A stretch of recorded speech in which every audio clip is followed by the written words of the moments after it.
All right, let's dive into a huge concept in the world of investing, the active fund.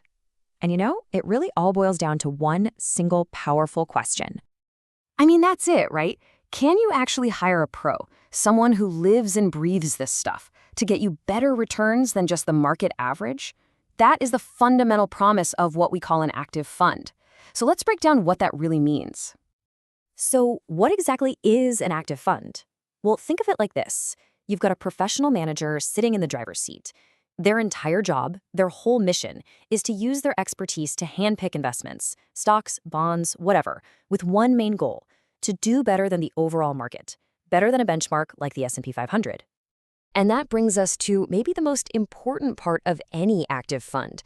We're not talking about a computer algorithm or some fixed set of rules. We're talking about a person. Honestly, when you invest in an active fund, you're making a bet. You're betting on the skill of that manager, their analysis, their strategy, their gut feeling on when to buy or sell. That's what's going to determine how well the fund does. It's a completely human-driven way to invest.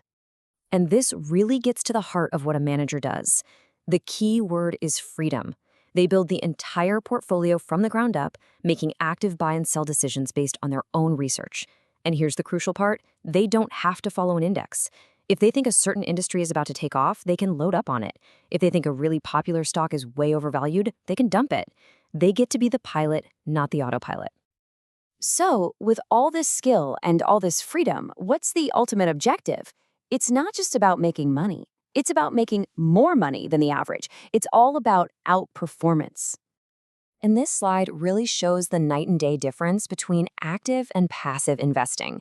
A passive index fund just wants to match the market. It buys all the stocks in an index like the S&P 500 just to mirror how it does. But an active fund, it's trying to outperform it. It's a strategy of picking winners and avoiding losers, and it all rides on the manager's skill.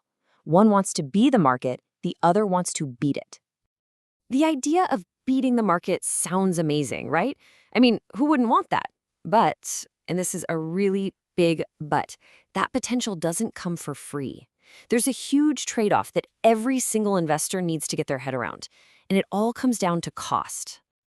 And here's the catch. Active funds have higher costs. All of that expertise, the manager, their team of analysts, all the research they do, that has to be paid for. And those costs, which show up as fees and expenses, come directly out of your investment returns. Let's just quickly break these down. First, you've got management fees. That's what you pay for the manager's brainpower. Then there are turnover costs. Since the manager is buying and selling all the time, every trade has little fees that can really add up. And finally, and this one's a biggie, you've got potential tax consequences.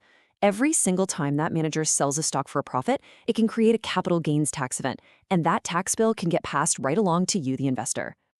Okay, so you've got the chance for higher returns on one side and the absolute certainty of higher costs on the other. How in the world do you weigh that?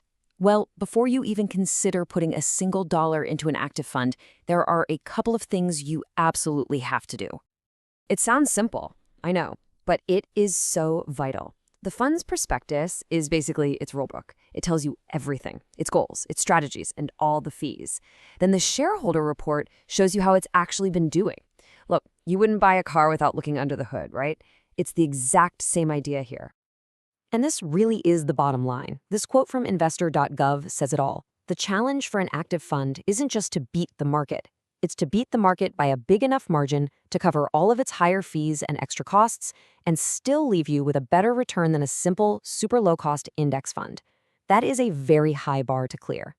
And that leaves us with the fundamental question you have to answer for yourself. There is no single right answer for everybody. It's a calculation of risk, of cost, and how much you believe in a manager's skill. So now that you've seen how it all works, what do you think? Is the potential juice worth the squeeze?